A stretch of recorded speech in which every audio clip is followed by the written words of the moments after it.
জামায়াত ইসলামের একজন উপজেলা সেক্রেটারিকে কুপিয়ে হত্যা করেছে। আপনি চিন্তা করেন, হাসিনা পালিয়েছে, এখন জনগণের একটা সরকার, যেই হাসিনার পালানোর ক্ষেত্রে এবং এই জনগণের সরকার প্রতিষ্ঠায় জামায়াত ইসলামী গুরুত্বপূর্ণ ভূমিকা পালন করেছে।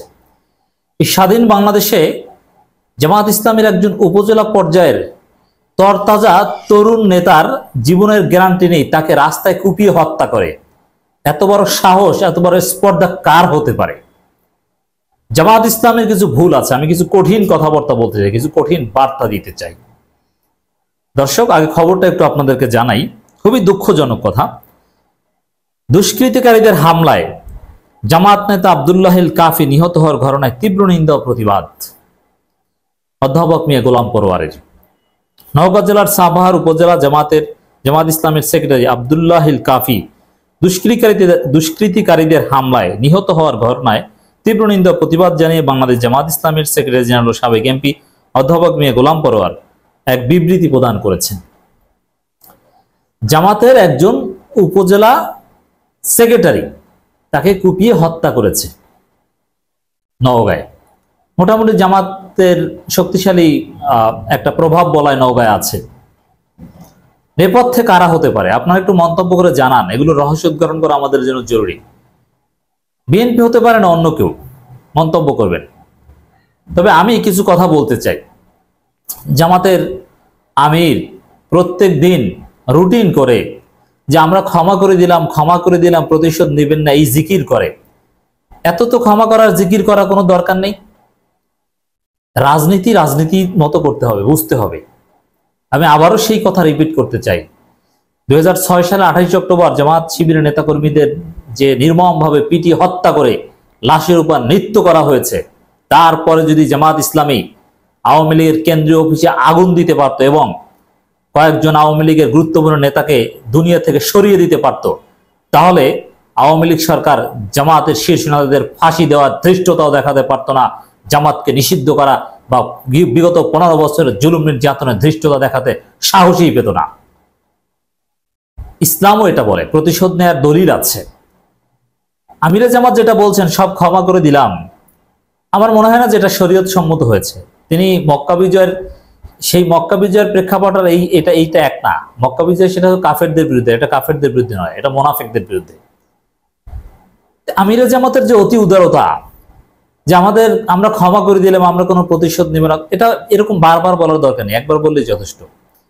আমার মনে হয় আমিরে জামাতের এই অতি উদারতা, যেটা রাজনৈতিক অদূরদর্শিতা, এগুলো জামাত নেতাদের অনেকের জীবন হুমকির মুখে ফেলে দিচ্ছে। যে জামাত নেতাদের হত্যা করলে কিছুই হয় না, আর রাজনৈতিক হত্যাকাণ্ডের কোনো বিচার আদৌ হয় না, ওগুলো কোনো ভ্যালু নেই। জামাতও যদি কাউকে হত্যা করে তাতেও আসলে কিছু আসে যায় না, আর জামাত হত্যা করলে কিছু আসে যায় না।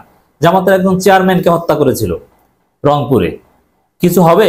কোনো সম্ভাবনা নেই। জামাতের বিরুদ্ধে, শিবিরের বিরুদ্ধে 90 দশকে 80 দশকে অনেক হত্যার অভিযোগ আছে, আদৌ কিছু হয়েছে? এর মানে পলিটিক্যাল মার্ডার এগুলোতে কিছু হয় না, আইন অনুযায়ী এটা ন্যায় বিচার হয় না। কিন্তু ন্যায় বিচার তো নিশ্চিত করতে হবে। আপনার জীবনের নিরাপত্তা তো আপনাকে বাংলাদেশের প্রেক্ষাপটে নিশ্চিত করতে হবে। এজন্যে আমি মনে করি সব ক্ষেত্রে অতি উদারতা কাম্য নয়।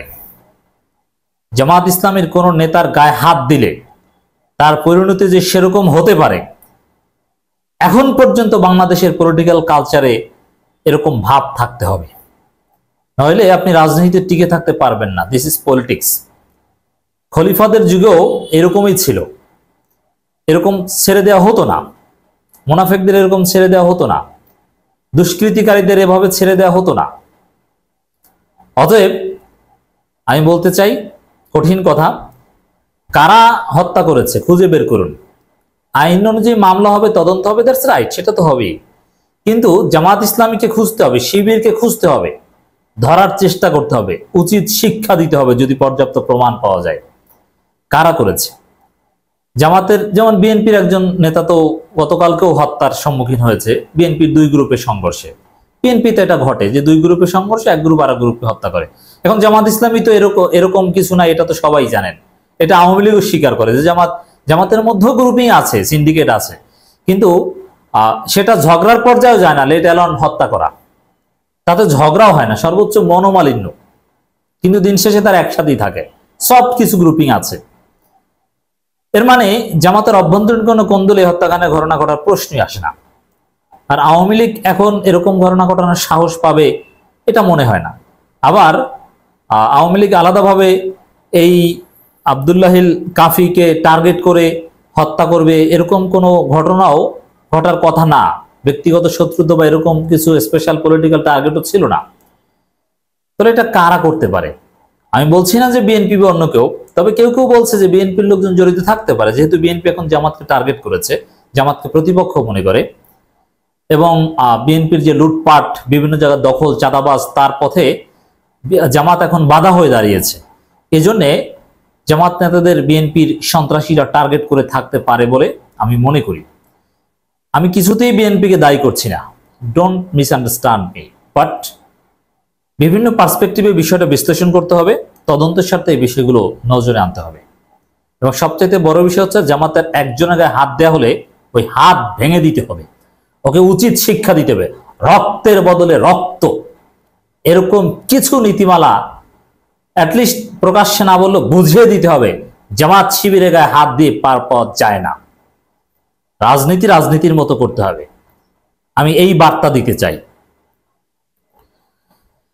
বিবৃতিতে জামাতের সেক্রেটারি জেনারেল বলেন, 30 আগস্ট রাত 10:15টার দিকে নওগাঁ জেলার সাপাহার উপজেলা জামাতের সেক্রেটারি আব্দুল্লাহিল কাফি ও জামাত কর্মী আব্দুল্লাহ আইহাই ইউনিয়ন আয়োজিত দলীয় প্রোগ্রাম শেষে সৈয়দপুর ও মণিগুড়া রাস্তার মাঝামাঝি আসলে পূর্ব থেকে ওত পেতে থাকা 7-8 জন দুষ্কৃতিকারী লাঠি দিয়ে তাদের বেধড়ক পেটাতে থাকে এবং তাদের মোটরসাইকেল নিয়ে পালানোর চেষ্টা করে। তাদের আত্মচিৎকারে গ্রামবাসী এগিয়ে এলে দুষ্কৃতিকারীরা মোটরসাইকেল ফেলে পালিয়ে যায়। মারাত্মকভাবে আহত আব্দুল্লাহিল কাফি ও আহমদুল্লাহকে সাপাহার উপজেলা হাসপাতালে প্রাথমিক চিকিৎসা দেওয়া হয়। আব্দুল্লাহিল কাফির তারপরে আস্তে আস্তে তার মৃত্যুবরণ করেন হসপিটালে।